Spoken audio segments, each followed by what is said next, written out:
दोस्तों, स्वागत है आप सभी का संकल्प स्टडी पॉइंट उत्तराखंड में। तो दोस्तों, आज की हमारी क्लास जो रहने वाली है मैराथन आज की क्लास रहेगी और सारे प्रश्नों का सुपरफास्ट तरीके से रिवीजन करेंगे आज। और आप सभी लोग जो हैं वीडियो के एंड तक जरूर बने रहें। चलिए दोस्तों, टाइम वेस्ट न करते हुए स्टार्ट करते हैं आज की वीडियो। देखिए, पहला क्वेश्चन लेंगे। पहला क्वेश्चन है आपका, एक मिनट। चलिए, पहला क्वेश्चन है किशोरावस्था की ऐसी आदत जिसमें खुद को भूखे रखने की प्रवृत्ति होती है तथा वह ज़्यादा बालिकाओं में पाई जाती है, ऐसी अवस्था को कहा जाता है। तो ऐसी अवस्था को क्या कहा जाता है, मैंने बता रखा है आपको, क्या कहा जाता है? अनोरेक्सिया नर्वोसा। ठीक है, बी आपका राइट रहेगा। ठीक है, ऐसी अवस्था को क्या बोलते हैं? अनोरेक्सिया नर्वोसा। ठीक है, चलिए अगला क्वेश्चन देखिए। अगला क्वेश्चन है त्रिगुणात्मक सिद्धांत के अनुसार बुद्धि के कारकों की संख्या है। तो राइट आंसर रहेगा आपका 120। और अभी प्रेजेंट में कहें तो आपका 140 होगा, तो आप 140 करेंगे। ठीक है, चलिए आगे चलते हैं। अगला क्वेश्चन है आपका, समस्या के अचानक समाधान की वकालत करने वाले सिद्धांत का नाम पूछा है।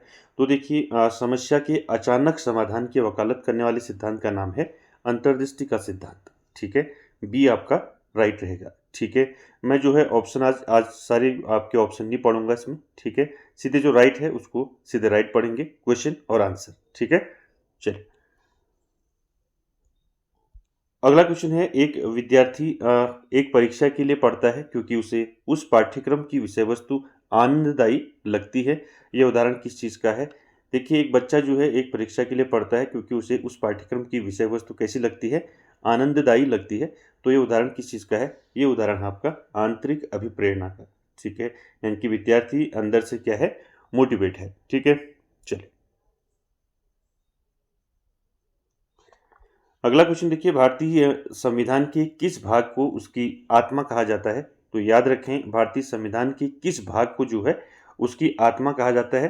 तो राइट आंसर रहेगा आपका प्रस्तावना को कहा जाता है। बी आपका राइट रहेगा। ठीक है, चलिए अगला क्वेश्चन देखिए दोस्तों। अगला है, भारत के संविधान की प्रस्तावना शुरू होती है इन शब्दों से। यानी कि भारत के संविधान की प्रस्तावना किन शब्दों से शुरू होती है? तो राइट आंसर रहेगा हम भारत के लोग। ठीक है, डी आपका राइट रहेगा। आगे चलते हैं नेक्स्ट क्वेश्चन पर। नेक्स्ट क्वेश्चन है आपका, धर्मनिरपेक्षता का अर्थ है। तो धर्मनिरपेक्षता का क्या अर्थ है? तो धर्मनिरपेक्षता का अर्थ है राज्य सरकार द्वारा किसी धर्म को स्वीकार नहीं करना। ठीक है, याद रखें इसको। बी आपका राइट रहेगा। अगला क्वेश्चन देखिए, निम्नलिखित में से वे दो शब्द कौन से हैं जिनका समावेशन 42वें संशोधन, यानी कि जो 42वां संविधान संशोधन हुआ था उसके द्वारा संविधान की उद्देशिका में किया गया था? क्या रहेगा राइट आंसर आपका? तो 42वें संविधान संशोधन के तहत कौन से शब्द जोड़े गए? समाजवादी और धर्मनिरपेक्ष। ठीक है, चलिए अगला क्वेश्चन देखिए। अगला क्वेश्चन है, भारतीय संविधान की प्रस्तावना में भारत को किस रूप में घोषित किया गया है? तो देखिए, भारतीय संविधान की प्रस्तावना में भारत को किस रूप में घोषित किया गया है? एक प्रभुत्व संपन्न, समाजवादी, धर्मनिरपेक्ष, प्रजातांत्रिक गणराज्य के रूप में। ठीक है, चलिए अगला क्वेश्चन देखते हैं। अगला क्वेश्चन क्या है दोस्तों? अगला है, निम्नलिखित में से कौन सा शब्द जो है भारत के संविधान की उद्देशिका में नहीं है? ठीक है, इन चारों में कौन सा शब्द जो है भारत का जो संविधान है उसकी उद्देशिका में नहीं है? देखिए, समाजवादी है, पंथनिरपेक्ष भी है, ठीक है, और प्रभुत्व संपन्न भी है, लेकिन लोक कल्याण शब्द नहीं है। ठीक है, तो डी आपका राइट रहेगा। ठीक है, चलिए आगे चलते हैं, क्वेश्चन नंबर 6 पे चलते हैं। चलिए, समाजवाद का अर्थ है। तो समाजवाद का अर्थ क्या होता है? तो समाजवाद का अर्थ होता है सामाजिक न्याय। ठीक है, सी आपका राइट रहेगा। अगला क्वेश्चन देखिए, संविधान के अंतर्गत भारतीय लोकतंत्र के आदर्शों को हम कहाँ देख सकते हैं? ठीक है, इनकी संविधान के अंतर्गत जो है भारतीय जो लोकतंत्र है, यानी कि भारतीय जो प्रजातंत्र है, उसके आदर्शों को हम कहाँ देख सकते हैं? प्रस्तावना में देख सकते हैं। ठीक है, बी आपका राइट रहेगा। ठीक है, आगे चलते हैं नेक्स्ट क्वेश्चन पर। 42वें संविधान संशोधन अधिनियम 1976 द्वारा प्रस्तावना में किस शब्द को नहीं जोड़ा गया? ठीक है, याद रखें। तो देखिए दोस्तों, 42वां संविधान संशोधन कब हुआ आपको पूछा जाता है, तो कब हुआ? 1976 में हुआ। ठीक है। तो प्रस्तावना में कौन सा शब्द नहीं जोड़ा गया था? देखिए, पहला धर्मनिरपेक्ष जोड़ा गया था, समाजवादी भी जोड़ा गया था, ठीक है। एकता और अखंडता भी जोड़ा गया था, लेकिन गुट निरपेक्ष नहीं जोड़ा गया था, ठीक है। तो सी आपका राइट रहेगा। अगला क्वेश्चन देखिए, भारतीय संविधान ने किस प्रकार के लोकतंत्र को अपनाया है? तो भारतीय संविधान ने लोकतांत्रिक गणतंत्र को अपनाया है, ठीक है। तो डी आपका राइट रहेगा। चलिए, अगला क्वेश्चन देखिए, भारतीय संविधान की प्रस्तावना के अनुसार भारत के शासन की सर्वोच्च सत्ता किसमें निहित है? तो देखिए, भारतीय संविधान की प्रस्तावना के अनुसार जो है, भारत के शासन की जो सर्वोच्च सत्ता है किसके हाथ में है? जनता के हाथ में है, ठीक है। तो ए आपका राइट रहेगा 10 का, ठीक है। चलिए, ज़्यादा हम डिटेल में बात नहीं करेंगे और काफ़ी आपके क्वेश्चन है इसमें, सारे क्वेश्चन हम कवर करेंगे आज, ठीक है। और वीडियो के एंड तक आप लोग जरूर बने रहें, ठीक है। चलिए, देखिए, भारतीय संविधान की प्रस्तावना से क्या स्पष्ट नहीं होता है? तो देखिए, संविधान का स्रोत, शासन के ध्येयों का वितरण, संविधान को लागू करने की तिथि, या इनमें से कोई नहीं। तो राइट आंसर रहेगा दोस्तों आपका संविधान को लागू करने की तिथि जो है ये स्पष्ट नहीं होता है, ठीक है। इसको आप याद रखें, सी राइट रहेगा। चलिए, अगला क्वेश्चन देखिए, अगला क्वेश्चन है आपका, ग्रेड अंकों से कैसे अलग है? इस प्रश्न निम्न में से यह प्रश्न जो है निम्न में से किस प्रकार के प्रश्नों से संबंध रखता है? तो देखिए, इस प्रकार का जो प्रश्न है, ग्रेड अंकों से कैसे अलग है, तो एक ऐसा प्रश्न है, विश्लेषणात्मक प्रश्न है, ठीक है। बी आपका राइट रहेगा। चलिए, आगे चलते हैं। एक प्रभावी शिक्षण सामग्री वह है जो सभी मानसिक और शारीरिक शक्तियों को एक्टिव करे, ठीक है। डी आपका राइट रहेगा। मैंने आपको बताया है प्रभावी शिक्षण क्या होता है। प्रभावी शिक्षण होता है जब शिक्षक की बताई हुई चीज़ें, यानी कि शिक्षक जो है बच्चों को, अगर पढ़ा रहा है शिक्षक, ठीक है, तो बच्चे को समझ में आ रहा है अच्छे से, तो वही जो है आपका क्या होता है, प्रभावी शिक्षण होता है, ठीक है। यानी कि बच्चे का टीचर का पढ़ाया हुआ बच्चा जब समझ जाए, ठीक है। चलिए, डी इसका राइट रहेगा। आगे चलते हैं नेक्स्ट क्वेश्चन पर। विसमरण को प्रभावित करने वाले कारक हैं। तो विसमरण को प्रभावित करने वाले कारक हैं आपके सीखे जाने वाले विषय की प्रकृति, सीखने की विधि और एकांशों का क्रमिक स्थान। तो उपरोक्त सभी आपका राइट रहेगा, ठीक है। चलिए,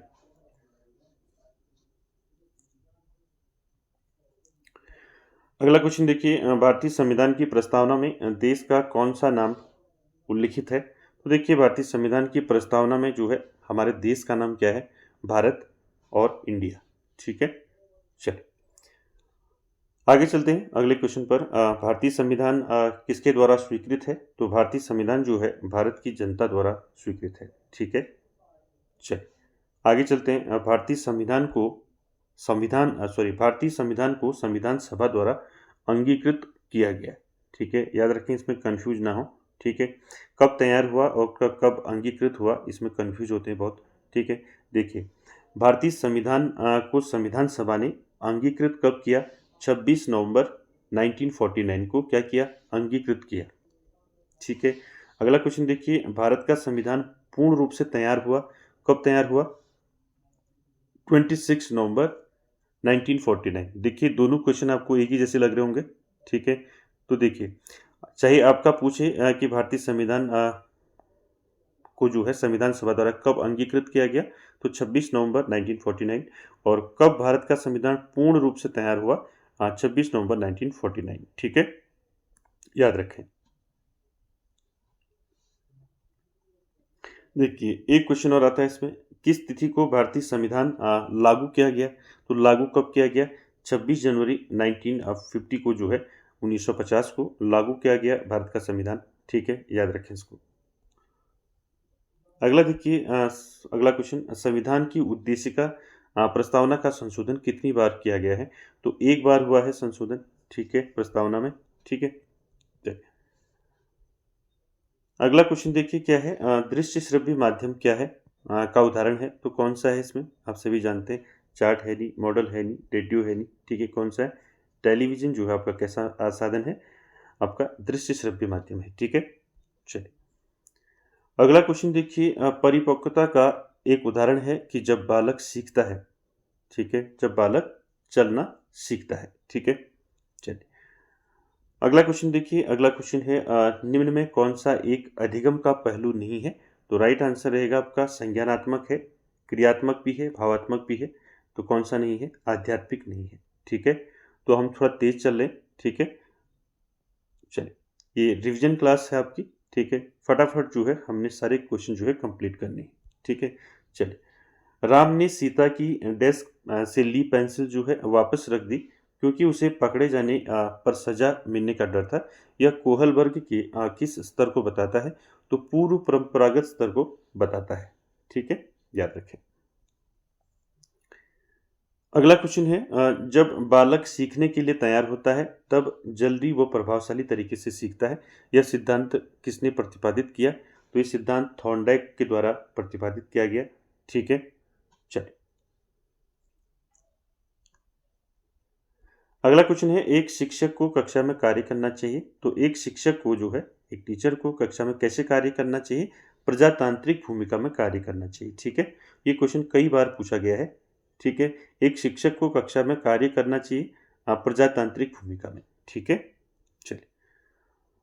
अगला क्वेश्चन देखिए, शिक्षा का उद्देश्य है। तो शिक्षा का उद्देश्य है व्यवहारिकता का निर्माण करना, अच्छा नागरिक बनाना, ऐसे व्यक्तियों का निर्माण करना जो समाज के लिए उपयोगी हों। ठीक है, ये सभी जो हैं उद्देश्य हैं शिक्षा के। ठीक है, चलिए। अगला क्वेश्चन देखिए, एक प्रभावी शिक्षण वह है जो कर सकता है। ठीक है, यानी कि एक प्रभावी शिक्षण वह है जो कर सकता है शिक्षार्थियों को सीखने के लिए अभिप्रेरित करना। ठीक है, सी आपका राइट रहेगा। आगे चलते हैं, विश्व हाथी दिवस जो है दुनिया भर में किस दिन मनाया जाता है? तो विश्व हाथी दिवस जो है कब मनाते हैं? 12 अगस्त को मनाते हैं विश्व हाथी दिवस। ठीक है, ये भी पूछा गया क्वेश्चन है कई बार। ठीक है, चलिए आगे चलते हैं। अगला क्वेश्चन है फीबा एशियाई कप किस खेल से संबंधित है? तो फीबा एशियाई कप जो है आपके बास्केटबॉल से संबंधित है। ठीक है, याद रखें।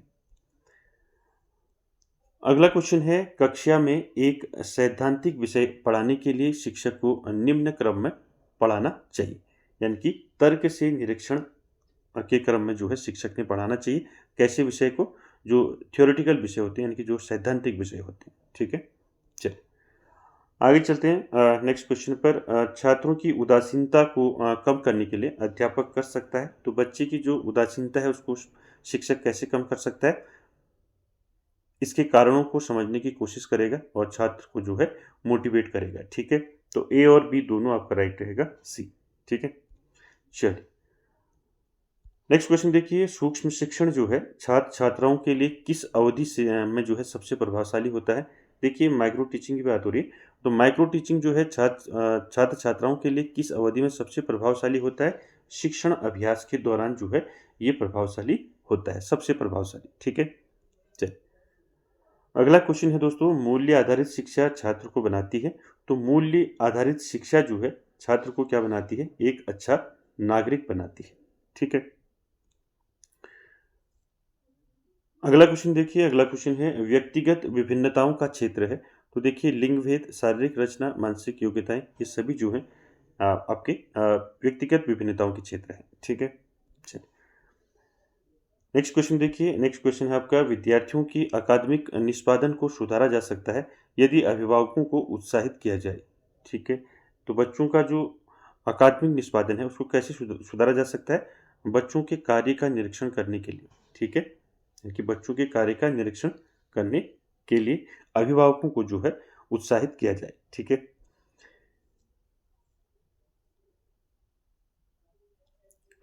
अगला क्वेश्चन है दोस्तों, भारतीय संविधान की उद्देशिका में परिवर्तन किस संशोधन अधिनियम में किए गए थे? तो देखिए मैंने भी आपको बताया था। तो भारतीय संविधान की उद्देशिका में प्रस्तावना में एक बार संशोधन हुआ है।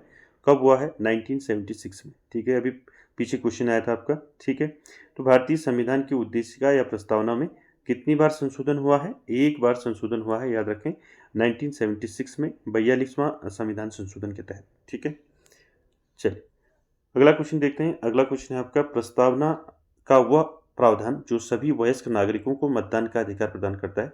तो राइट आंसर रहेगा प्रजातंत्र। ठीक है,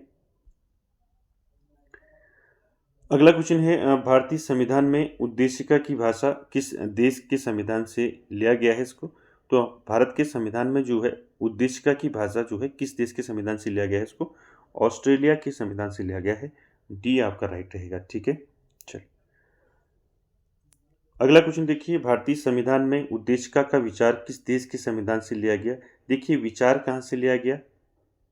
ठीक है, उद्देशिका का विचार कहाँ से लिया गया? यूएसए से लिया गया, अमेरिका से लिया गया। ठीक है, याद रखें इसको। अगला क्वेश्चन देखिए, भारतीय संविधान सभा में जो है जवाहरलाल नेहरू द्वारा उद्देश्य प्रस्ताव कब प्रस्तुत किया गया था? मोस्ट इंपॉर्टेंट है। पहला तो यह है कि उद्देश्य प्रस्ताव कब प्रस्तुत किया गया, तो डेट याद रखें 13 दिसंबर 1946 को जो है उद्देश्य प्रस्ताव प्रस्तुत किया गया जवाहरलाल नेहरू के द्वारा। ठीक है, याद रखें 13 दिसंबर 1946। ठीक है, अगला देखिए, अगला क्वेश्चन है कौन सा संविधान संशोधन जो है लघु संविधान यानी कि मिनी संविधान माना जाता है?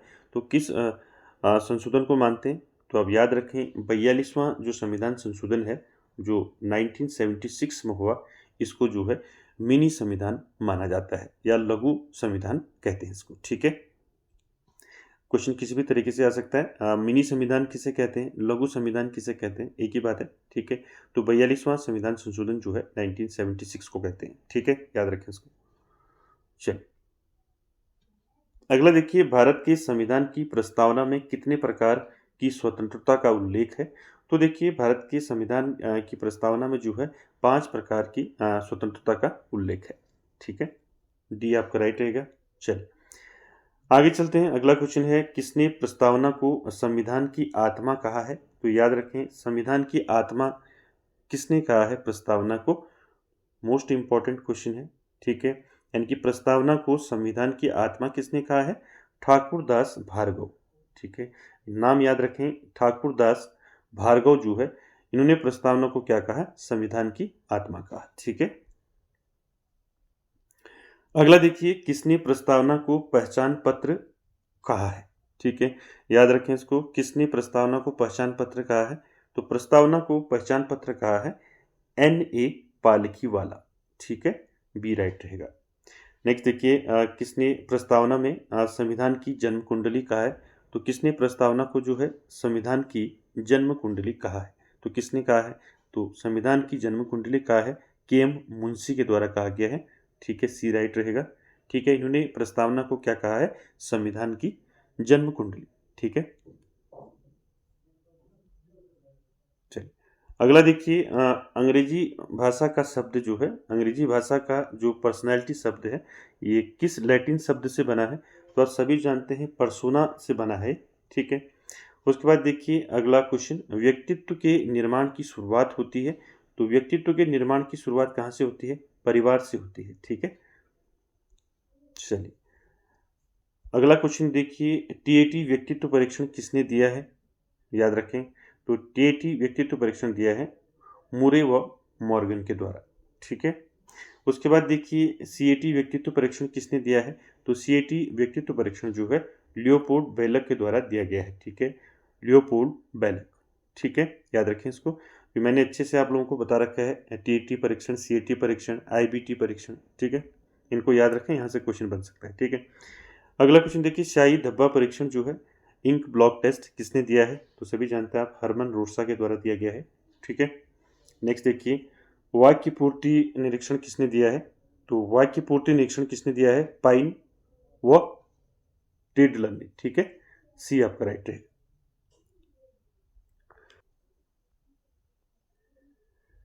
तो वाक्य पूर्ति परीक्षण किसने दिया है? पाइन व टेंडलर ने दिया है, याद रखें इसको।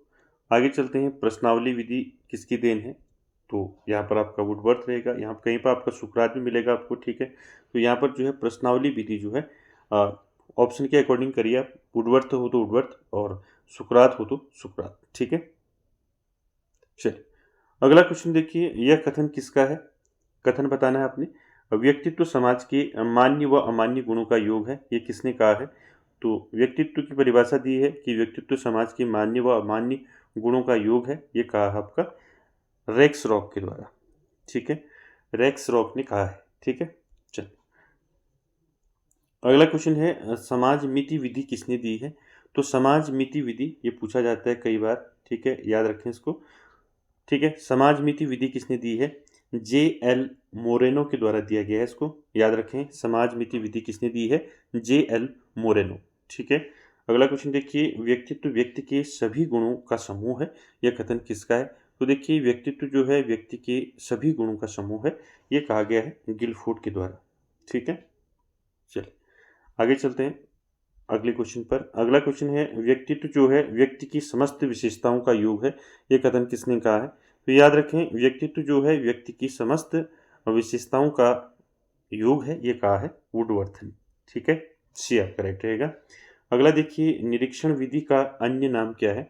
तो निरीक्षण विधि का अन्य नाम है जासूसी विधि भी कहते हैं इसको, ठीक है, याद रखें। अगला क्वेश्चन है, मनोविश्लेषण सिद्धांत किसने दिया है? तो आप सभी जानते हैं सिगमंड फ्राइड के द्वारा दिया गया इसको, ठीक है, बी राइट रहेगा। अगला क्वेश्चन देखिए, व्यक्तित्व का शीलगुण सिद्धांत जो है किसने दिया है? व्यक्तित्व का शीलगुण सिद्धांत, तो आप सभी जानते हैं व्यक्तित्व का शीलगुण सिद्धांत दिया है आलपोर्ट और कैटल के द्वारा, ठीक है, याद रखें इसको।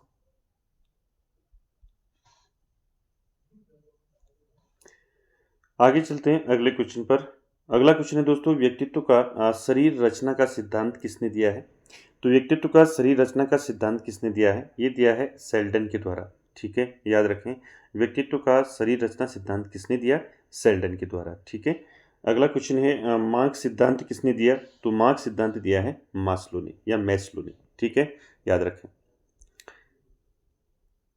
चलिए अगला क्वेश्चन देखिए, मुझे बालक दे दीजिए, तुम उसे जैसा बनाना चाहते हो उसे मैं वैसा ही बना दूंगा, यह कथन किसका है? तो आप सभी जानते हैं वॉटसन का कथन है, ठीक है।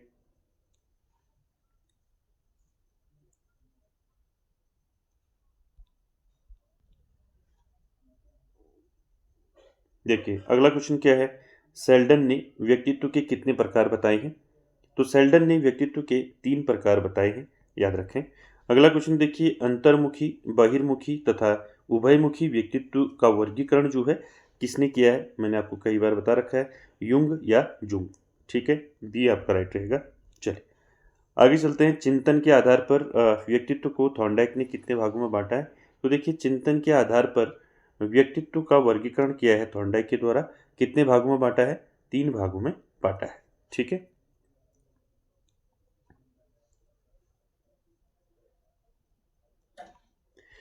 अगला क्वेश्चन देखिए, एक शिक्षक के लिए पर्यावरण का अर्थ है, तो एक शिक्षक के लिए पर्यावरण का अर्थ है भौतिक पर्यावरण, सामाजिक पर्यावरण और मनोवैज्ञानिक पर्यावरण, ठीक है।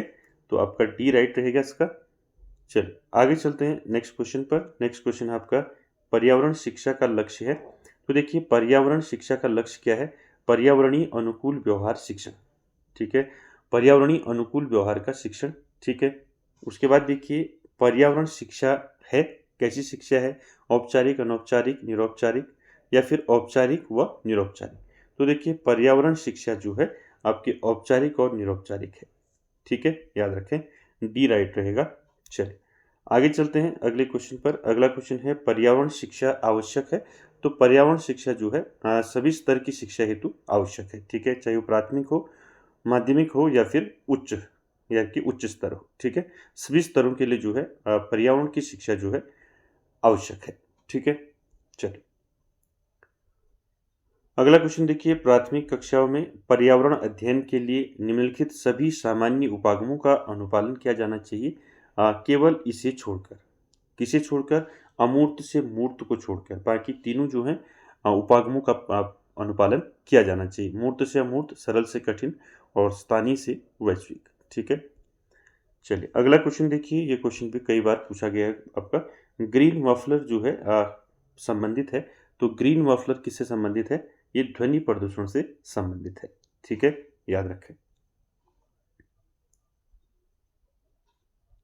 अगला क्वेश्चन है, सर्वप्रथम जो है सूक्ष्म शिक्षण की अवधारणा पर चिंतन किसने किया? याद रखें, चिंतन की बात हो रही है, यानी कि सर्वप्रथम जो है माइक्रो टीचिंग की अवधारणा पर चिंतन किसने किया?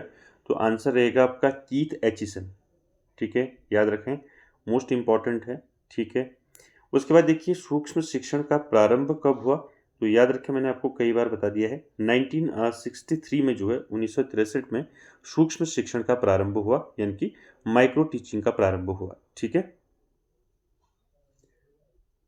अगला क्वेश्चन देखिए, D.W. एलिन किस विश्वविद्यालय से थे? तो पूछा जाता है। ठीक है, D.W. एलिन। ठीक है, तो ये किस विश्वविद्यालय से थे? तो ये थे आपके स्टैनफोर्ड विश्वविद्यालय से। ठीक है, सी आपका राइट रहेगा। ठीक है,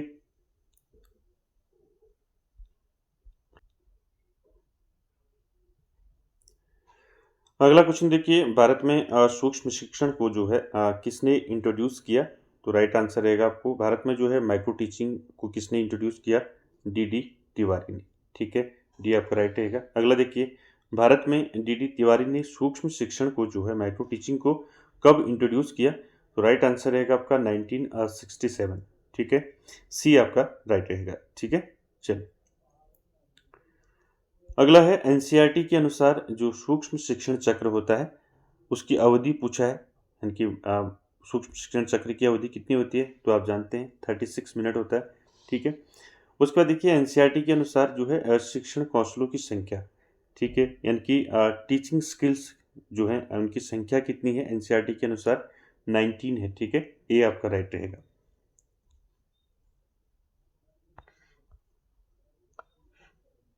अगला देखिए, अधिगमकर्ता द्वारा व्यक्तिगत विभिन्नताएं प्रदर्शित करने पर अध्यापक को चाहिए विभिन्न प्रकार के शिक्षण अनुभव द्वारा अनुभव प्रदान करना। ठीक है, आपका राइट ही रहेगा। ठीक है, यानी कि जो अधिगमकर्ता है, जो सीखने वाला है, उसके द्वारा अगर व्यक्तिगत विभिन्नताएं प्रदर्शित वो बच्चा करता है, अधिगमकर्ता, तो अध्यापक को क्या चाहिए? विभिन्न प्रकार के शिक्षण अनुभव का प्रदान करना या प्रयोग करना। ठीक है, चलिए आगे चलते हैं। अगला क्वेश्चन है, पियाजे के ज्ञानात्मक विकास की प्रथम अवस्था विजय पाने से संबंधित है। तो पियाजे की ज्ञानात्मक संज्ञानात्मक विकास की पहली अवस्था कौन सी है? संवेदीगामक अवस्था। ठीक है, तो संवेदीगामक अवस्था को क्या कहा जाता है? विजय पाने की अवस्था कहा जाता है। तो इसमें जो है संबंधित है आपका वस्तु पर। ठीक है, ये आपका राइट रहेगा। आगे चलते हैं, वस्तु स्थायित्व का गुण होता है। ठीक है, आगे देखिए, निम्नलिखित में से कौन सा अनौपचारिक शिक्षा का स्रोत नहीं है? कह रहा है। ठीक है, देखिए, अभिभावकों द्वारा दी गई शिक्षा, मित्र समूह द्वारा दी गई शिक्षा, पड़ोसियों द्वारा दी गई शिक्षा, या फिर कक्ष शिक्षण के माध्यम से दी जाने वाली शिक्षा। तो देखिए, अनौपचारिक शिक्षा का स्रोत नहीं है कह रहा है। देखिए, ये फर्स्ट जो है अभिभावकों द्वारा दी गई शिक्षा आपका अनौपचारिक में आता है, ये भी अनौपचारिक में आता है, मित्र समूह और पड़ोसियों द्वारा दी गई शिक्षा भी अनौपचारिक में आता है। लेकिन देखिए, कक्ष शिक्षण की बात हो रही, तो ये आपका औपचारिक शिक्षा में आएगा। ठीक है, तो डी आपका स्रोत नहीं है। ठीक है, चलिए अगला क्वेश्चन है, अभिप्रेरणात्मक चक्र के प्रमुख क्रमिक पद क्या हैं? तो देखिए, आवश्यकता, प्रोत्साहन और प्रणोद, ये तीनों जो हैं आपके राइट हैं। ठीक है, ये हैं अभिप्रेरणात्मक चक्र के प्रमुख क्रमिक कदम हैं। ठीक है, आगे चलते हैं। अगला क्वेश्चन है, निम्नलिखित में से कौन सा पक्ष जो है शारीरिक विकास से संबंधित नहीं है? तो देखिए, नाड़ी तंत्र है शारीरिक विकास से, शरीर का ढांचा है, अंतःस्रावी ग्रंथियां हैं। ठीक है, तो प्रत्यक्षीकरण नहीं है। ठीक है, डी आपका राइट रहेगा। चलिए आगे चलते हैं, मूल्यांकन प्रक्रिया के मुख्य पद हैं। तो देखिए, मूल्यांकन प्रक्रिया के मुख्य पद हैं शैक्षिक उद्देश्य, सीखने के अनुभव और व्यवहारात्मक परिवर्तन। ठीक है, तो उपरोक्त सभी आपका राइट रहेगा।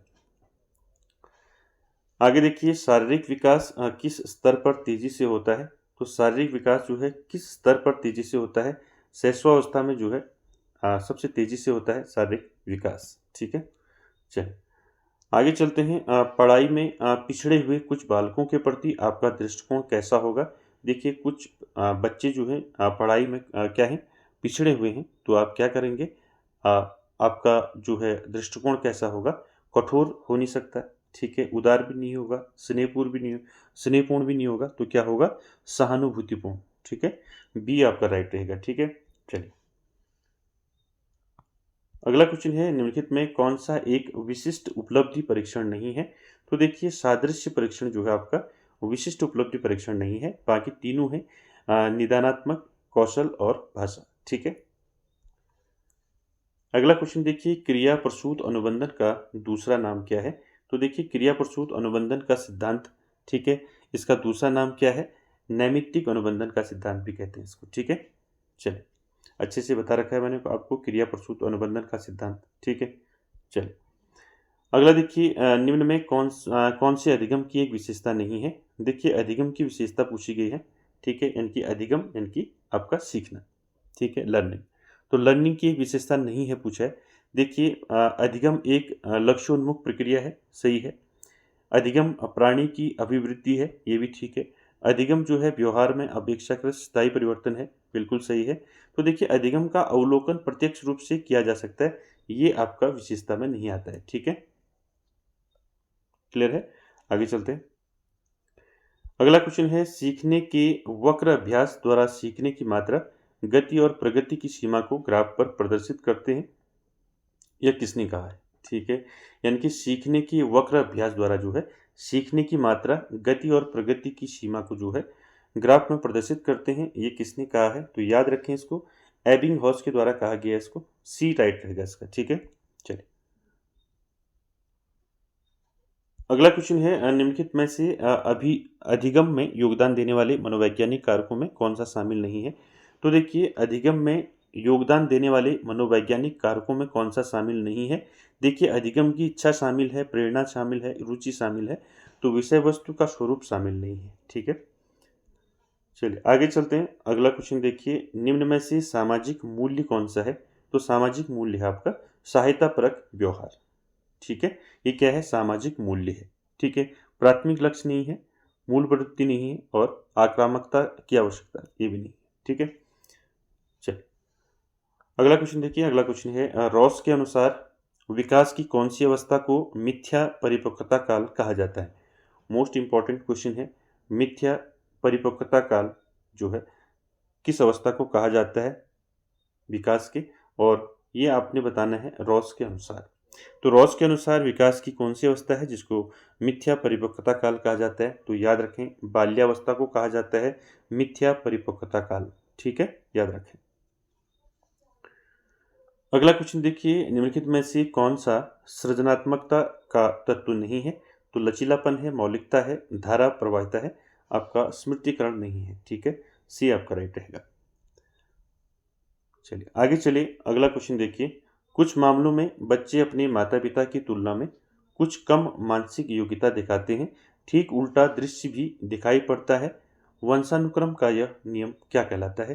मैंने बताया आपको अच्छे से, उसको कौन सा नियम बोलते हैं? इसको प्रत्यागमन का नियम बोलते हैं। ठीक है, अगला क्वेश्चन देखिए, विचार न केवल भाषा को सुनिश्चित करता है बल्कि इसे पूर्व निर्धारित भी करता है। तो निम्नलिखित में से कौन इस विचार को आगे बढ़ाता है। तो राइट आंसर क्या रहेगा दोस्तों इसका, बताइए।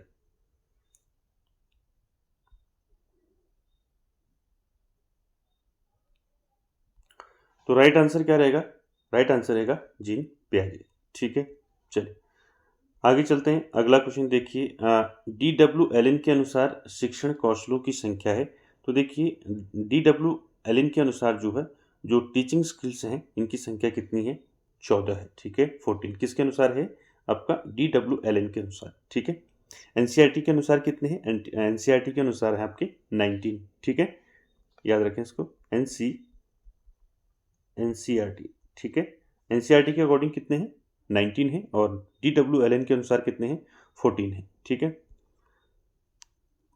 चलिए अगला देखिए, सूक्ष्म शिक्षण के दौरान एक समय पर जो है कितने कौशल का प्रयोग करना होता है। ठीक है, देखिए माइक्रो टीचिंग में एक समय में जो है कितने, ये दो बार लिखा गया है, एक समय में कितने कौशल का प्रयोग करना होता है? एक समय में एक कौशल का प्रयोग करना होता है। ठीक है,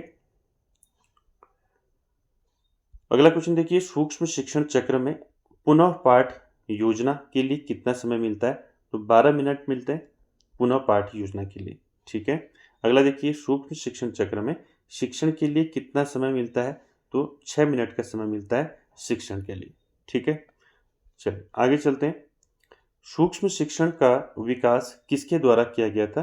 तो सूक्ष्म शिक्षण का विकास किया गया था डब्ल्यू एलन के द्वारा।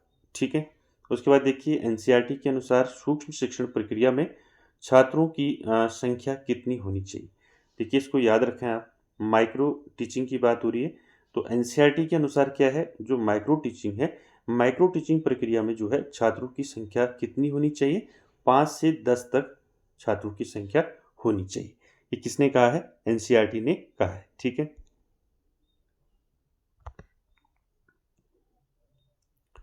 अगला क्वेश्चन देखिए, सूक्ष्म शिक्षण के गुण हैं। तो सूक्ष्म शिक्षण यानी कि माइक्रो टीचिंग के गुण क्या-क्या हैं? इसमें शिक्षण व्यवहार को प्रमुख स्थान दिया गया है, बिल्कुल सही है। मुख्य भूमिका छात्र अध्यापक की होती है, बिल्कुल सही है। यह सरलीकृत प्रशिक्षण पृष्ठभूमि प्रदान करता है, बिल्कुल सही है। तो उपरोक्त सभी आपका राइट रहेगा दोस्तों। ठीक है, चलिए अगला क्वेश्चन देखिए, समावेशी शिक्षा का महत्व है। तो समावेशी शिक्षा का क्या महत्व है? देखिए, मैंने आपको अच्छे से समझा रखा है समावेशी शिक्षा किसे कहते हैं। ठीक है, तो समावेशी शिक्षा का महत्व क्या है? छात्रों में सहनशीलता के गुणों का विकास करना, मानव संसाधन का सही निर्माण करना और दूसरे के व्यक्तित्व के सम्मान की भावना का विकास करना। ठीक है, तो सभी आपका राइट रहेगा, उपरोक्त सभी। अगला क्वेश्चन देखिए, समावेशी शिक्षा की व्यवस्था की जाती है। तो समावेशी शिक्षा की व्यवस्था किन के लिए की जाती है? सामान्य बालकों के लिए और विशिष्ट बालकों के लिए। ठीक है, दोनों प्रकार की। ठीक है,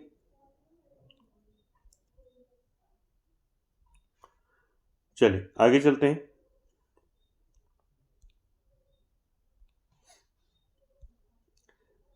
अगला देखिए, समावेशी शिक्षा के विकास के लिए कौन कौन से बच्चों को शिक्षा की हद में ले सकते हैं? तो समावेशी शिक्षा के विकास के लिए याद रखें, इसमें जो है समावेशी शिक्षा अगर आपने पढ़ा है तो समावेशी शिक्षा मैंने आपको बता रखा है। समावेशी शिक्षा कैसी शिक्षा व्यवस्था को कहते हैं?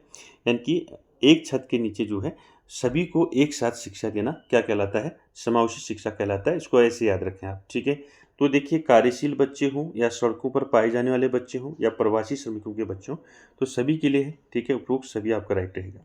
ठीक है, अगला क्वेश्चन देखिए, समावेशी बालक समूह बनाते हैं। तो समावेशी बालक जो है विषमांगी समूह बनाते हैं। ठीक है, अगला क्वेश्चन देखिए, सभी के लिए विद्यालयों में सभी की शिक्षा निम्नलिखित में से किसके विचार प्रचार वाक्य को हो सकता है? तो मैंने भी आपको बताया, सभी के लिए विद्यालयों में सभी की शिक्षा। ठीक है, ये है आपका समावेशी शिक्षा। ठीक है, चलिए आगे चलते हैं। अगला क्वेश्चन है, बच्चों के लिए निःशुल्क व अनिवार्य शिक्षा का अधिकार अधिनियम 2009 के लिए लागू किया, किसके लिए लागू किया गया है? 6 से 14 वर्ष तक के बच्चों के लिए। ठीक है, याद रखें। आगे देखिए, अगला क्वेश्चन है, एक शिक्षक को स्कूल में प्रथम बार आए विशेष आवश्यकता वाले बच्चे को एक साथ करना चाहिए। देखिए, एक शिक्षक है, ठीक है, एक शिक्षक को स्कूल में प्रथम बार जो है आए विशेष आवश्यकता वाले बच्चे को एक साथ करना चाहिए, यानी कि बच्चे के अभिभावक से जो है सहयोगी जो है योजना की चर्चा करनी चाहिए। ठीक है, आपका बी राइट रहेगा। ठीक है, चलिए अगला क्वेश्चन देखिए। अगला क्वेश्चन है, समावेशित विद्यालय योजना के संदर्भ में कौन सा कथन गलत है? देखिए, समावेशित विद्यालय योजना है। ठीक है, तो देखिए, समानता की भावना का विकास, ठीक है, ठीक है, धनात्मक आत्मसम्मान का विकास, ये भी ठीक है, और विशेष बालकों के नैतिक आचरण को उठाना, ये भी ठीक है। देखिए, विशेष आवश्यकता वाले विद्यार्थियों में आत्महीनता, ठीक है, आत्महीनता नहीं हो सकता। ठीक है, तो आपका राइट क्या रहेगा? सी रहेगा। ठीक है, अगला क्वेश्चन देखिए। अगला क्वेश्चन है, निम्नलिखित में से कौन सा विशिष्ट बालकों का प्रकार नहीं माना जाता है? ठीक है, देखिए, विशिष्ट बालकों का प्रकार कौन सा नहीं है इसमें? धीमी गति से सीखने वाले आपके ये आते हैं, सृजनशील बालक भी आते हैं विशिष्ट बालकों में, शारीरिक रूप से विकलांग भी आते हैं, तो साधन संपन्न बालक नहीं आ सकता। ठीक है, तो डी आपका राइट रहेगा। अगला क्वेश्चन है, समावेशी शिक्षा किस सिद्धांत पर आधारित है? तो समावेशी शिक्षा जो है विश्व बंधुता पर आधारित है। ठीक है, चलिए आगे चलिए। अगला क्वेश्चन है, दिव्यांगजन अधिकार अधिनियम कब लागू किया गया? तो आरपीडब्ल्यूडी एक्ट की बात हो रही है। ठीक है, यह अधिनियम कब बना? 2016 में बना। ठीक है, आगे चलते हैं। अगला क्वेश्चन है, समावेशी में निर्देशन की प्रक्रिया होती है। तो समावेशी में निर्देशन की प्रक्रिया कैसी होती है? समस्या केंद्रित होती है। ठीक है, आगे देखते हैं, शिक्षा को संविधान की समवर्ती सूची में कब रखा गया? ठीक है, शिक्षा को संविधान की समवर्ती सूची में कब रखा गया? 1976 को। ठीक है, याद रखना, शिक्षा किस सूची में है भी पूछा जाता है आपका क्वेश्चन। ठीक है, तो शिक्षा किस सूची में है? आपका समवर्ती सूची में। ठीक है, कब रखा गया इसको?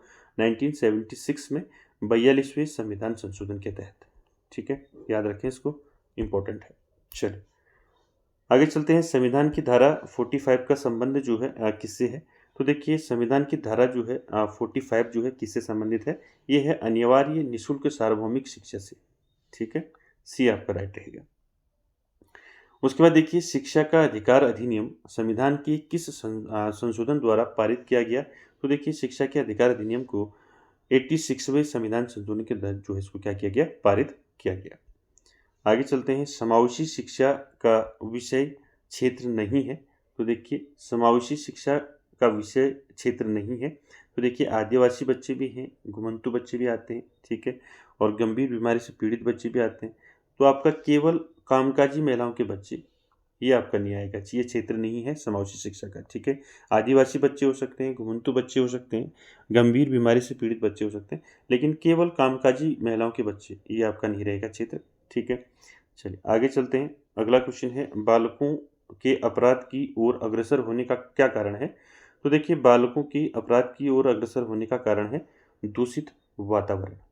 ठीक है, उसके बाद देखिए विकलांग बालकों की सबसे महत्वपूर्ण समस्या क्या है? तो विकलांग बालकों की सबसे महत्वपूर्ण समस्या है समायोजन की। ठीक है, एडजस्टमेंट की। चलिए आगे चलते हैं। अगला क्वेश्चन है दोस्तों, विशिष्ट बालकों की श्रेणी में आते हैं। तो विशिष्ट बालकों की श्रेणी में सब आते हैं, प्रतिभाशाली भी आते हैं, पिछड़े बालक भी आते हैं, समस्यात्मक बालक भी आते हैं। तो आपका ये सभी आपका राइट रहेगा। ठीक है, चलिए तो दोस्तों कैसा लग रहा है आपको रिवीजन? आई होप आपको अच्छा लग रहा होगा। चलिए इस क्वेश्चन का आंसर करें। शारीरिक रूप से अक्षम बालकों को किस श्रेणी में रखते हैं? तो देखिए शारीरिक रूप से क्या है, अक्षम है बालक, तो किस में रखेंगे आप? विकलांग में। ठीक है, उसके बाद देखिए अभिरुचियों का संबंध होता है। तो अभिरुचियों का संबंध होता है विशिष्ट योग्यताओं से। ठीक है, सी राइट रहेगा। चलिए आगे बढ़ते हैं अगले क्वेश्चन पर। देखिए अगला क्वेश्चन है एक बच्चा एक स्थिति के एक पहलू पर ध्यान केंद्रित करता है और दूसरों की क्या करता है? उपेक्षा करता है। इसका कारण क्या है? इसका कारण है केंद्रीकरण। ठीक है, चलिए आगे देखते हैं अगला क्वेश्चन। अगला क्वेश्चन है निम्नलिखित में से कौन सा सामाजिक विकास को प्रभावित करने वाला कारक नहीं है? यानी कि सामाजिक विकास को प्रभावित करने वाला कारक कौन सा नहीं है? देखिए सामाजिक विकास को नकल और पहचान प्रभावित करेगी, सामाजिक आर्थिक स्थिति प्रभावित करेगी, स्कूल के अनुभव प्रभावित करेंगे, लेकिन विकासवादी प्रभाव जो है ये जो है आपका नहीं रहेगा। ठीक है, सी आपका राइट रहेगा। आगे चलते हैं। अगला क्वेश्चन है राहुल एक दिवास्वप्न दृष्टा पुस्तकें पढ़ने में रुचि रखने वाला अपने विचारों को दूसरे के समक्ष जो है अभिव्यक्त करने में असमर्थ, अमिलनसार और आदर्शवादी बालक है। वह तब उसके व्यक्तित्व का प्रकार किस प्रकार का व्यक्तित्व है? तो इस प्रकार का जो व्यक्तित्व है इसको क्या कहते हैं हम? अंतर्मुखी व्यक्तित्व कहते हैं। ठीक है, यानी कि अपने जो है फीलिंग्स को जो है एक्सप्रेस नहीं कर पाना। ठीक है, अमिलनसार। ठीक है, ये किसके गुण हैं? अंतर्मुखी बालक के। ठीक है, चलिए अगला क्वेश्चन है सृजनात्मक बालकों की पहचान निम्न में से किस तकनीक से की जा सकती है?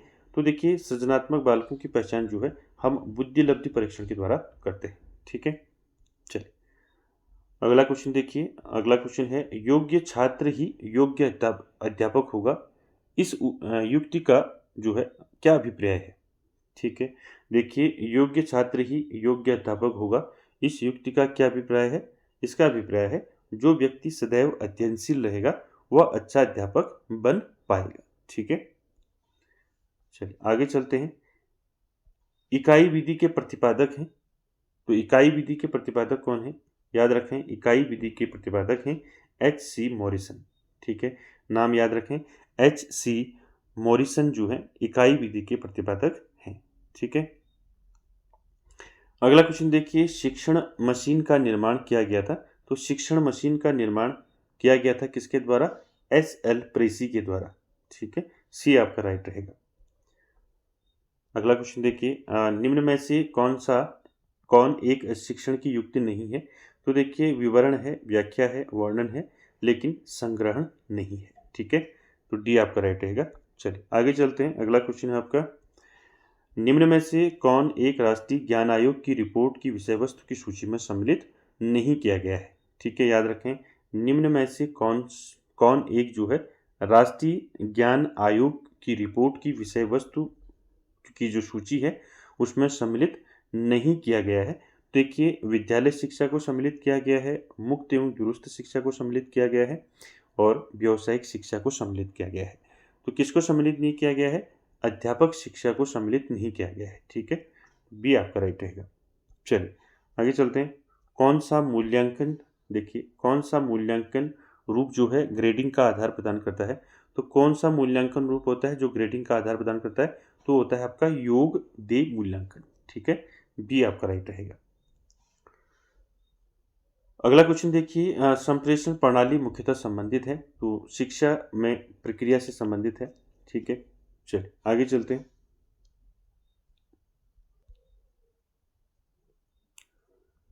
अगला क्वेश्चन देखिए, शिक्षा तकनीकी में शामिल है, तो शिक्षा तकनीकी में क्या क्या शामिल है? तो देखिए, सूक्ष्म माइक्रो टीचिंग आती है, टीम टीचिंग आती है, टोली शिक्षण, ठीक है, और अभिक्रमित अनुदेशन आता है। तो आपका राइट आंसर रहेगा उपरोक्त सभी। ठीक है, अगला क्वेश्चन देखिए, OHP यानी कि ओवरहेड प्रोजेक्टर होता है, तो कैसा होता है? कठोर शिल्प में आता है। ठीक है, हार्डवेयर। ठीक है, चलिए आगे चलते हैं। अगला क्वेश्चन है, मूल्य व्यवहार के निर्धारक कारक हैं, तो किसने कहा है कथन? देखिए, मूल्य जो है व्यवहार के निर्धारक क्या है? कारक हैं। किसने कहा है? ये कहा है लुमीज के द्वारा। ठीक है, चलिए आगे चलिए। अगला क्वेश्चन देखिए, छिपी हुई वस्तुएं निकालना इस बात का संकेत है कि शिशु जो है निम्न में से किस संज्ञानात्मक कार्य में दक्षता प्राप्त करने लगा है? ठीक है, तो एक कौन सी एज होती है? मैंने बताया था आपको वस्तु स्थायित्व की अवस्था, जिसको हम संवेदी गामक अवस्था बोलते हैं। ठीक है, किस प्रकार की अवस्था होती है? जिसमें बालक जो है छिपी हुई वस्तुएं निकालने का प्रयास करता है, यानी कि छिपी हुई वस्तुएं निकालता है, और इस बात का संकेत है कि शिशु जो है संज्ञानात्मक कार्य में दक्षता प्राप्त करने लगा है। तो किस चीज का? वस्तु स्थायित्व का। ठीक है,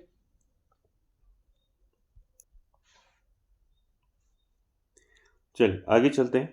अगला क्वेश्चन देखिए दोस्तों, अगला है, विद्यार्थियों में संवेगात्मक समायोजन प्रभावी होता है, तो संवेगात्मक समायोजन जो है प्रभावी होता है व्यक्तित्व निर्माण में, कक्षा शिक्षण में या फिर अनुशासन में? तो आपका राइट आंसर क्या रहेगा दोस्तों?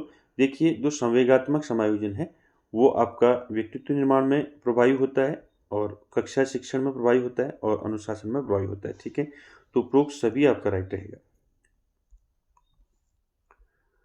अगला क्वेश्चन देखिए, अगला क्वेश्चन है, शिक्षा में अध्यापकों की प्रभावशीलता बढ़ाने के लिए अंतःक्रिया विश्लेषण प्रणाली का विकास किसने किया? याद रखें, मोस्ट इंपॉर्टेंट क्वेश्चन है। देखिए, शिक्षा में अध्यापकों की प्रभावशीलता बढ़ाने के लिए अंतःक्रिया विश्लेषण प्रणाली का विकास किसने किया? तो फ्लेंडर ने किया। याद रखें, सी आपका राइट रहेगा। अगला क्वेश्चन है, चरित्र विकसित होता है, तो चरित्र जो है संकल्प शक्ति से विकसित होता है, आचरण और व्यवहार से विकसित होता है और नैतिकता से विकसित होता है। ठीक है, तो उपरोक्त सभी आपका राइट रहेगा। अगला क्वेश्चन देखिए, संस्थागत नियोजन आधारित होना चाहिए। संस्थागत नियोजन किस पर आधारित होना चाहिए? उद्देश्य व आवश्यकताओं पर आधारित होना चाहिए। डी आपका राइट रहेगा। अगला क्वेश्चन देखिए, कंप्यूटर आधारित शिक्षण प्रतिमान का विकास किया, किसने किया? बताइए। कंप्यूटर आधारित जो टीचिंग मॉडल है, तो इसका विकास किसने किया? याद रखें, किसने किया? स्टोलरो और डेविस के द्वारा किया गया 1965 में। ठीक है, याद भी रखें इसको, 1965 में किया गया। चलिए अगला क्वेश्चन देखिए, निम्नलिखित में से समूह अधिगम से विद्यार्थियों की कौन सी अपेक्षा होती है? तो देखिए, जो समूह अधिगम होता है, समूह अधिगम से विद्यार्थियों की कौन सी अपेक्षा होती है? पृथक विद्यार्थी को समूह की ओर क्या करना? आकर्षित करना। ठीक है, अगला क्वेश्चन देखिए दोस्तों, टी शब्द किस खेल से संबंधित है? तो टी शब्द किस खेल से संबंधित है? याद रखें, टी शब्द किससे संबंधित है? गोल्फ से संबंधित है। ठीक है, याद रखें इसको। दूसरा देखिए, हेडर शब्द जो है किस खेल से संबंधित है? तो हेडर शब्द है आपका फुटबॉल से संबंधित है। ठीक है, चलिए आगे चलिए, अगला क्वेश्चन है हॉप शब्द जो है किस खेल से संबंधित है? तो हॉप शब्द किस खेल से संबंधित है? तो हॉप शब्द है आपका ट्रिपल जंप से संबंधित है, आपका हॉप शब्द। ठीक है। 4 देखिए अगला, स्कूप शब्द जो है किस खेल से संबंधित है? स्कूप शब्द, तो स्कूप शब्द है आपका हॉकी से। ठीक है। अगला क्वेश्चन है ऐसे शब्द जो है किस खेल से संबंधित है? तो ऐसे आप जानते हैं क्रिकेट से संबंधित है। ठीक है। चल, अगला क्वेश्चन है बैक शॉट शब्द किस खेल से संबंधित है? तो बैक शॉट शब्द दोस्तों बास्केटबॉल से संबंधित है। ठीक है। बैक शॉट शब्द जो है किससे संबंधित है? बास्केटबॉल से। उसके बाद देखिए अगला क्वेश्चन है ब्लीडर शब्द जो है, ब्लीडर शब्द किस खेल से जुड़ा है? तो ब्लीडर शब्द है आपका बॉक्सिंग से। ठीक है, डी राइट रहेगा। उसके बाद देखिए बीमर शब्द जो है आप सभी जानते हैं बीमर शब्द किससे जुड़ा है? तो बीमर शब्द किससे संबंधित है? क्रिकेट से संबंधित है आपका बीमर शब्द। ठीक है, याद रखें, बैक शॉट बास्केटबॉल, ब्लीडर शब्द बॉक्सिंग और बीमर शब्द क्रिकेट। ठीक है। अगला देखिए निम्नलिखित में से किस खेल के साथ जो है बीब शब्द जुड़ा है? ठीक है, अब किस खेल के साथ जुड़ा है बीब शब्द? तो याद रखें दौड़ने के साथ जुड़ा है, दौड़ना। ठीक है, याद रखें इसको। आगे चलते हैं, अगला क्वेश्चन है जैब शब्द किस खेल से जुड़ा है? जैब, तो जैब शब्द जो है आपका मुक्केबाजी से जुड़ा है। ठीक है, इनकी मुक्केबाजी से संबंधित है जैब, जैब शब्द। ठीक है। उसके बाद देखिए फॉलो ऑन शब्द किस खेल से जुड़ा है? तो फॉलो ऑन क्रिकेट से जुड़ा है। ठीक है, आगे चलते हैं। अगला क्वेश्चन है आयरन शब्द जो है किस खेल से संबंधित है? तो आयरन शब्द है आपका गोल्फ से संबंधित है, आयरन शब्द। ठीक है, याद रखें आयरन शब्द किस खेल से संबंधित है? गोल्फ से संबंधित है। ठीक है। अगला देखिए विशप शब्द किस खेल से संबंधित है? याद रखें विशप शब्द जो है आपका शतरंज से संबंधित है। ठीक है, तो विशप शब्द किस खेल से संबंधित है? शतरंज से। ठीक है, चलिए आगे चलते हैं। अगला क्वेश्चन है ड्यूस शब्द किस खेल से संबंधित है? तो ड्यूस शब्द जो है आपका किस खेल से संबंधित है? ड्यूस शब्द लॉन टेनिस से संबंधित है, बी आपका राइट रहेगा। ठीक है। अगला क्वेश्चन देखिए मेलेट शब्द जो है किस खेल से संबंधित है? तो मेलेट शब्द है आपका पोलो से संबंधित है। ठीक है। उसके बाद देखिए गैम्बिट शब्द जो है किस खेल से संबंधित है? तो गैम्बिट शब्द है आपका शतरंज से संबंधित है। ठीक है, चल अगला देखिए केनन शब्द जो है किस खेल से संबंधित है? तो केनन शब्द है आपका बिलियर्ड से संबंधित है, केनन शब्द। ठीक है। उसके बाद देखिए 2 मीटर लाइन, 5 मीटर लाइन शब्द किस खेल से संबंधित है? याद रखें 2 मीटर लाइन, 5 मीटर लाइन शब्द किस खेल से संबंधित है? तो ये है वाटर पोलो से संबंधित है। ठीक है, याद रखें। अगला क्वेश्चन देखिए डबल फॉल्ट शब्द किस खेल से संबंधित है? तो देखिए डबल फॉल्ट शब्द जो है आपका टेनिस से संबंधित है। ठीक है, याद रखें इसको। अगला क्वेश्चन है बटरफ्लाई स्ट्रोक, तो बटरफ्लाई स्ट्रोक शब्द किस खेल से संबंधित है? तो याद रखें तैराकी से संबंधित है बटरफ्लाई। ठीक है। अगला क्वेश्चन देखिए निम्नलिखित में से किस खेल में हैट्रिक शब्द प्रयुक्त नहीं होता है? ठीक है, तो हैट्रिक शब्द प्रयुक्त किस में नहीं होता है? लॉन टेनिस में नहीं होता है। ठीक है, बाकी क्रिकेट, हॉकी और फुटबॉल में होता है। ठीक है। अगला देखिए बुल्स आई शब्द किस खेल से संबंधित है? तो बुल्स आई है आपका शूटिंग से संबंधित है। ठीक है, चलिए आगे देखिए अगला क्वेश्चन है क्यू शब्द किस खेल से संबंधित है? तो क्यू शब्द याद रखें इंपॉर्टेंट है, क्यू शब्द किससे संबंधित है? बिलियर्ड से संबंधित है क्यू शब्द। ठीक है।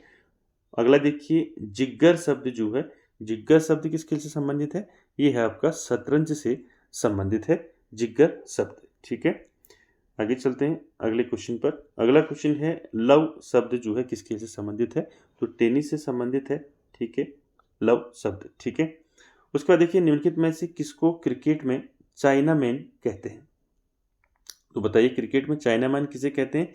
बाएं हाथ के धीमे गेंदबाज द्वारा फेंकी गई ऑफ ब्रेक गेंद। ठीक है, याद रखें इसको, इंपॉर्टेंट है।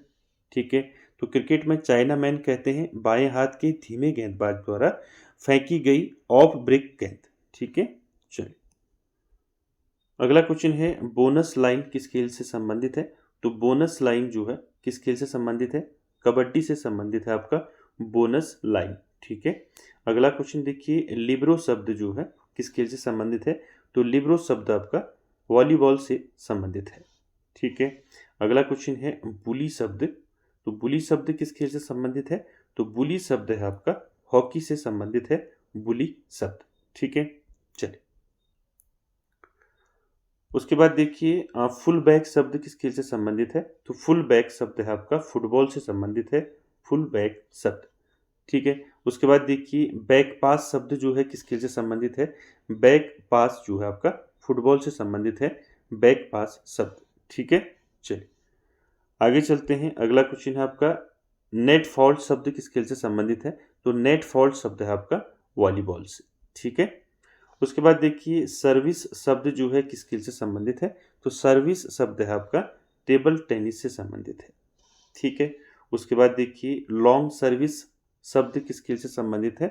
तो लॉन्ग सर्विस आपका बैडमिंटन से संबंधित है। बी आपका राइट रहेगा। आगे चलते हैं अगले क्वेश्चन पर। अगला क्वेश्चन है आपका ग्रैंड स्लैम शब्द किस खेल से संबंधित है?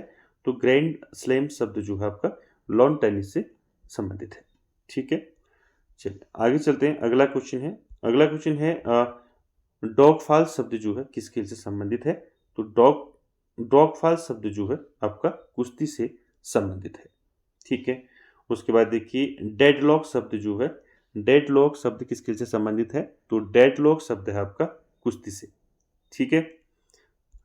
चलिए आगे चलिए डबल निल्सन शब्द जो है किस खेल से संबंधित है? तो देखिए डबल निल्सन शब्द किस खेल से संबंधित है? तो कुश्ती से संबंधित है आपका डबल निल्सन शब्द। ठीक है। अगला देखिए हाफ निल्सन शब्द, अभी देखा आपने डबल निल्सन किससे है? कुश्ती से है। तो हाफ निल्सन शब्द किससे है? ये भी कुश्ती से है। ठीक है, याद रखें। चलिए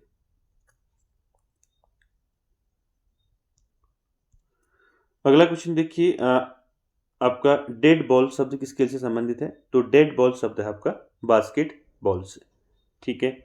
उसके बाद देखिए अगला स्ट्रोक शब्द जो है किस खेल से संबंधित है?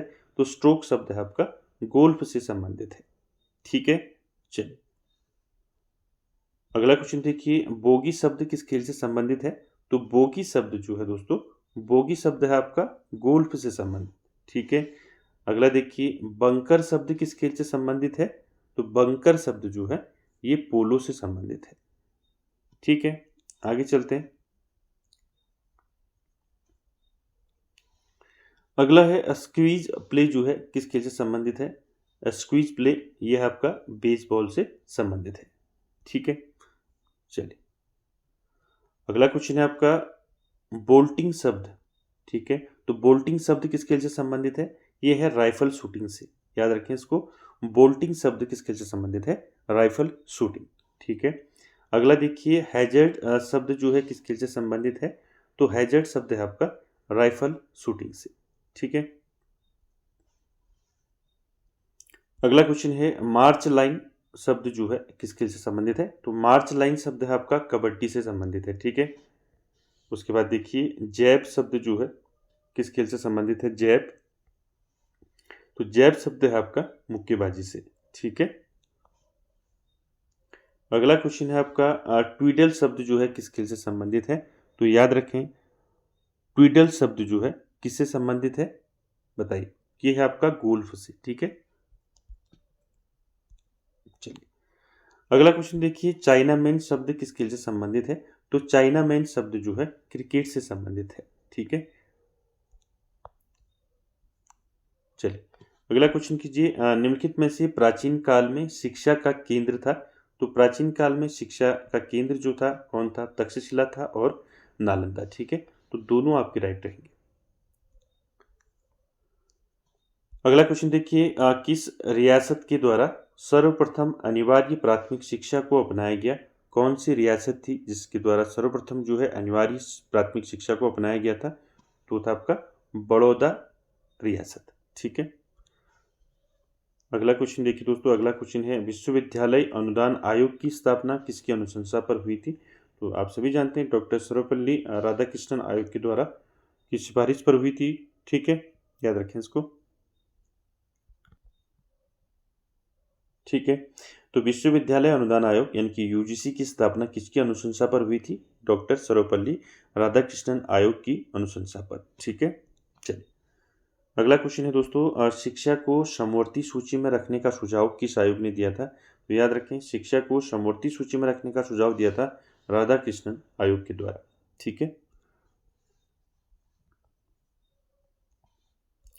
अगला क्वेश्चन है, मुदालियर आयोग ने जो है प्राथमिक शिक्षक प्रशिक्षण संस्थानों में कितने वर्ष के प्रशिक्षण कार्यक्रम की संस्तुति की है? तो आप सभी जानते हैं। ठीक है। मुदालियर आयोग माध्यमिक शिक्षा आयोग कहें या मुदालियर आयोग कहें, तो मुदालियर आयोग ने प्राथमिक जो शिक्षक हैं यानी कि जो प्राथमिक में जो टीचर हैं उनके प्रशिक्षण संस्थानों में कितने वर्ष के प्रशिक्षण कार्यक्रम की संस्तुति की है?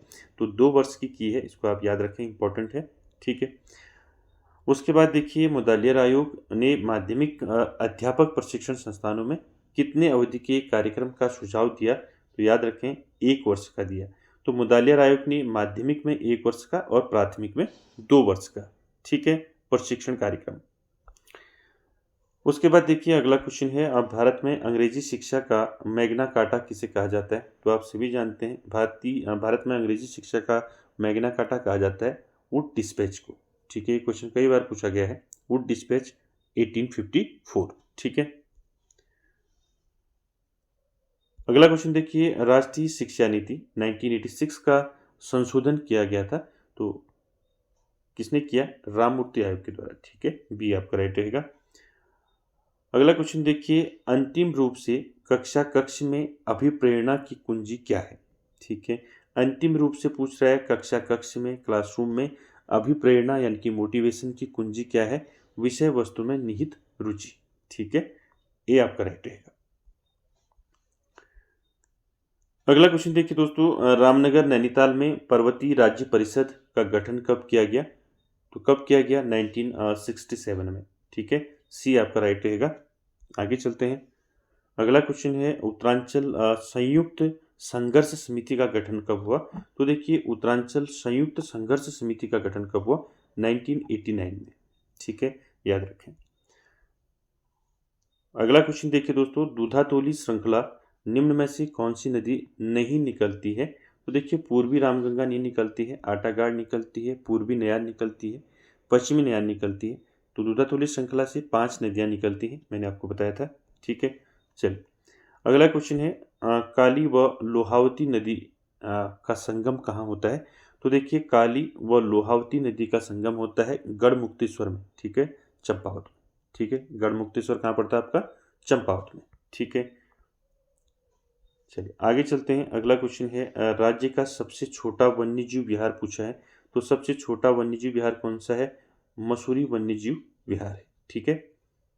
चलिए आगे चलते हैं। अगला क्वेश्चन है दोस्तों, चंडालिका नामक पुस्तक किसने लिखी है? तो चंडालिका नामक पुस्तक लिखी है रविंद्रनाथ टैगोर के द्वारा। ठीक है। चलिए आगे चलते हैं। खान अब्दुल गफ्फार खान को जो है भारत रत्न जो है किस वर्ष दिया गया? तो खान अब्दुल गफ्फार खान को जो है भारत रत्न कब दिया गया? 1987 में दिया गया, याद रखें। अगला क्वेश्चन है दोस्तों, हरगोविंद खुराना को जो है चिकित्सा का नोबेल पुरस्कार दिया गया, किस वर्ष दिया गया? तो देखिए, हरगोविंद खुराना को चिकित्सा का नोबेल पुरस्कार दिया गया 1968 में। ठीक है, बी आपका राइट रहेगा।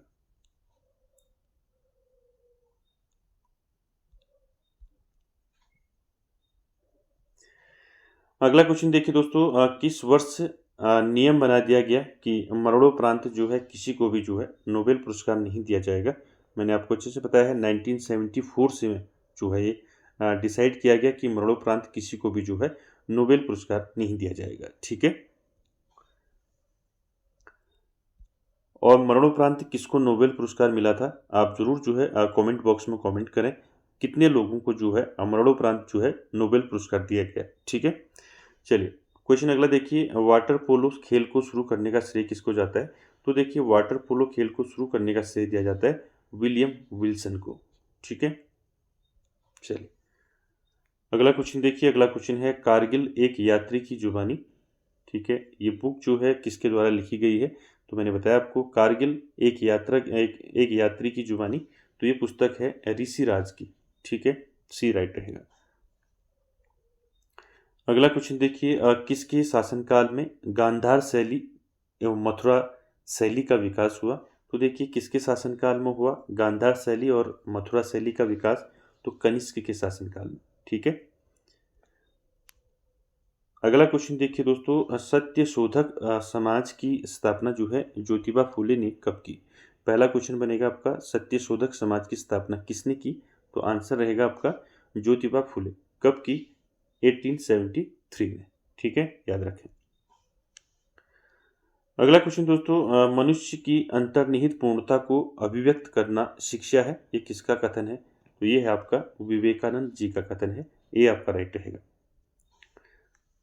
अगला क्वेश्चन देखिए, प्लेटो का जन्म किस देश में हुआ था? तो प्लेटो का जन्म कहाँ हुआ था? यूनान देश में हुआ था। ठीक है, चलिए आगे चलते हैं। पर्यावरण के साथ पूर्ण अनुकूलन का अर्थ है मृत्यु, ये किसका कथन है? तो जॉन डीवी का कथन है। ठीक है, मैंने आपको बताया है। ठीक है, पर्यावरण के साथ पूर्ण अनुकूलन का अर्थ है मृत्यु। ठीक है, किसने कहा है? ये कहा है जॉन डीवी के द्वारा। अगला क्वेश्चन है दोस्तों, दर्शन ज्ञान का विज्ञान है, किसने कहा है? तो दर्शन जो है ज्ञान का विज्ञान है, ये किसने कहा है? ये कहा है फिस्टे के द्वारा। ठीक है। अगला क्वेश्चन है दोस्तों, दर्शन सत्य के स्वरूप की तार्किक विवेचना है, ये किसने कहा है? तो याद रखें, ये कहा है राधा कृष्ण के द्वारा। ठीक है, चलिए अगला क्वेश्चन है दोस्तों, योग दर्शन में चित्त का प्रयोग किसके लिए किया जाता है? तो देखिए योग दर्शन में चित्त का प्रयोग किया जाता है मन, बुद्धि और अहंकार। ठीक है, तीनों के लिए। अगला क्वेश्चन देखिए दोस्तों, नैतिक आदर्शवाद के अनुसार अंतिम सत्य जो है क्या है? तो नैतिक आदर्शवाद के अनुसार अंतिम सत्य क्या है? परमात्मा। ठीक है। अगला क्वेश्चन देखिए, तर्कना बुद्धिवाद के प्रतिपादक कौन है? तो याद रखें, तर्कना बुद्धिवाद के प्रतिपादक हैं आपका कांट। ठीक है, याद रखें। नेक्स्ट क्वेश्चन है आपका, शिक्षण की अनुदेशन प्रणाली का विकास किसने किया?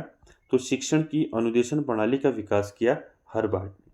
ठीक है, हर्बर्ट ने किया। ठीक है, आगे चलते हैं। अगला क्वेश्चन आपका, सतत एवं व्यापक मूल्यांकन, याद रखें सीसीई की बात हो रही है। सतत एवं व्यापक मूल्यांकन को कब लागू किया गया? तो 2009 में लागू किया गया सीसीई को। ठीक है। अगला क्वेश्चन है दोस्तों, शिक्षण अधिगम प्रक्रिया में निदानात्मक परीक्षणों को लाने का श्रेय किसको जाता है? तो देखिए शिक्षण अधिगम प्रक्रिया में जो है निदानात्मक परीक्षणों को लाने का श्रेय दिया जाता है स्किनर महोदय को। ठीक है, याद रखें।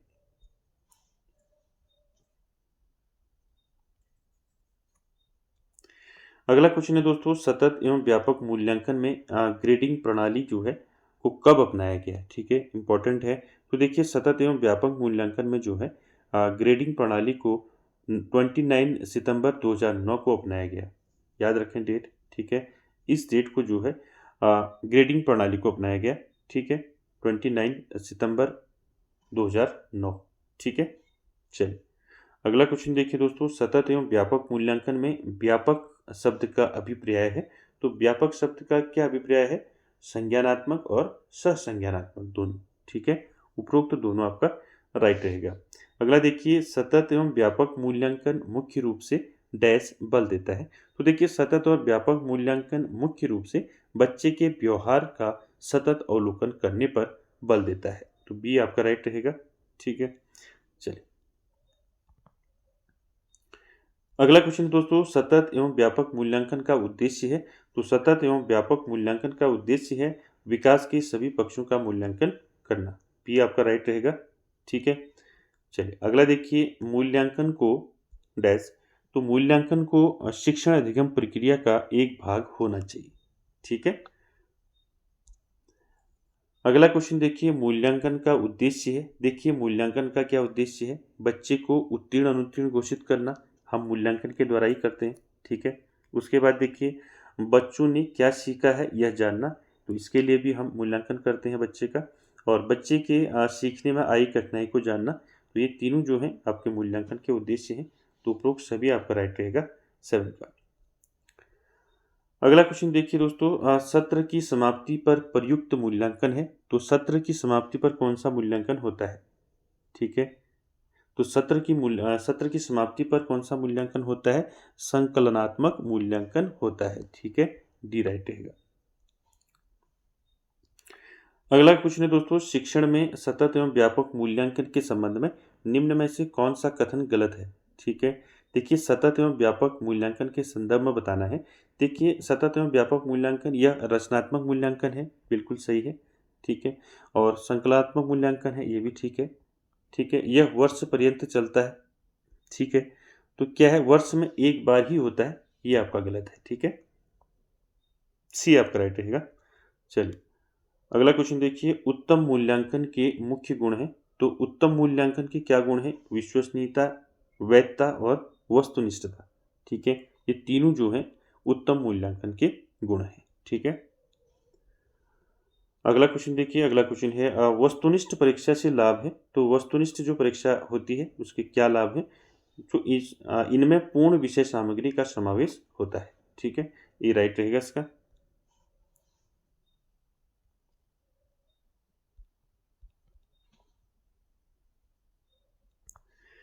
देखिए निम्नलिखित प्रकार का मूल्यांकन जो है अनुदेशन के दौरान किया जाता है, यानी कि कौन सा जो मूल्यांकन है, कौन सा ऐसा मूल्यांकन है जो अनुदेशन के दौरान किया जाता है? तो कौन सा मूल्यांकन किया जाता है? निर्माणात्मक मूल्यांकन किया जाता है, डी राइट रहेगा। ठीक है, चलिए अगला क्वेश्चन है दोस्तों, छात्रों की अधिगम संबंधी समस्या का पता चलता है। तो किस परीक्षण के द्वारा पता चलता है अधिगम संबंधी समस्या? इनके बच्चे में सीखने संबंधी क्या समस्याएं हैं, इसका पता हम कैसे करेंगे?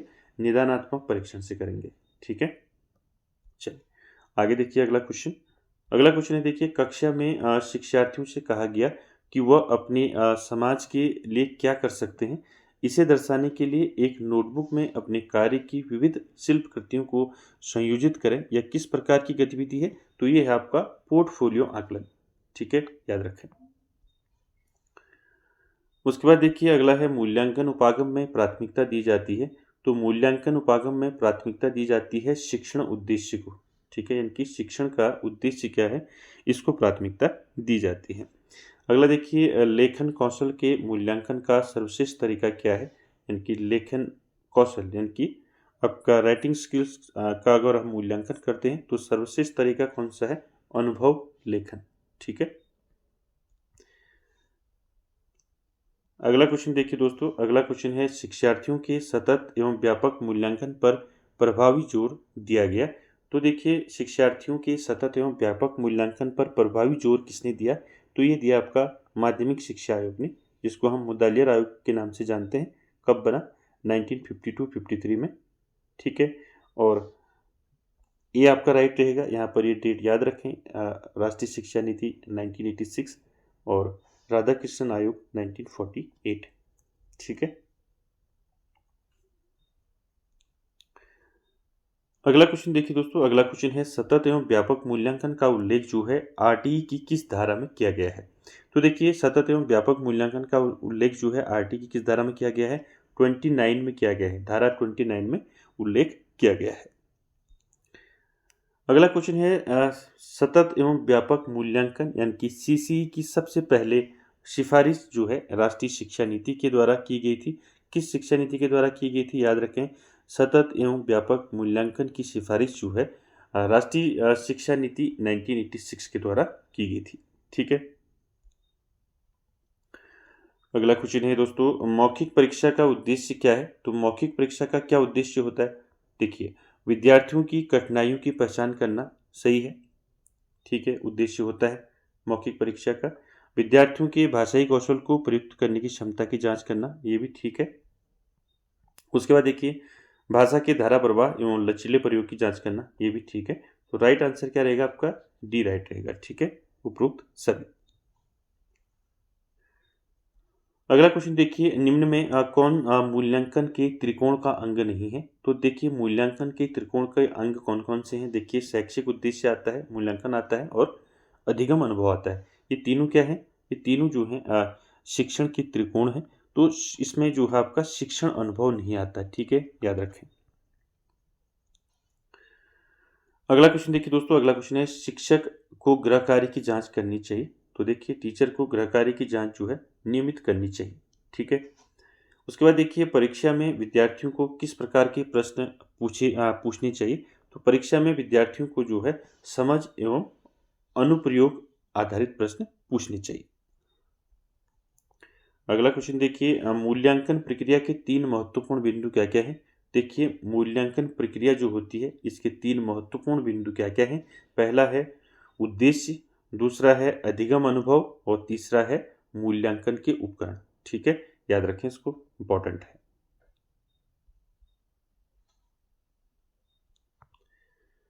अगला क्वेश्चन देखेंगे दोस्तों। अगला क्वेश्चन क्या है देखिए, विवेकानंद के अनुसार बालिका विद्यालयों में किस प्रकार के शिक्षक होने चाहिए?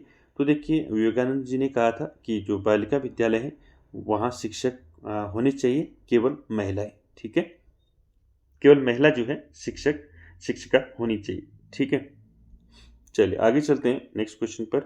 नेक्स्ट है गांधी जी के ऊपर सबसे अधिक प्रभाव किसका था? तो महात्मा गांधी जी पर सबसे अधिक प्रभाव था गीता का। ठीक है, भगवत गीता। ठीक है, उसके बाद देखिए अरविंद ब्रह्म को किस रूप में मानते थे? तो अरविंद जो है ब्रह्म को जो है सत्य के रूप में मानते थे। ठीक है, चलिए आगे चलते हैं। अगला क्वेश्चन देखिए। अगला क्वेश्चन है श्री अरविंद आत्मा को किस रूप में मानते थे? तो अरविंद जो है आत्मा को मानते थे चित्त धन आनंद। ठीक है, डी आपका राइट रहेगा।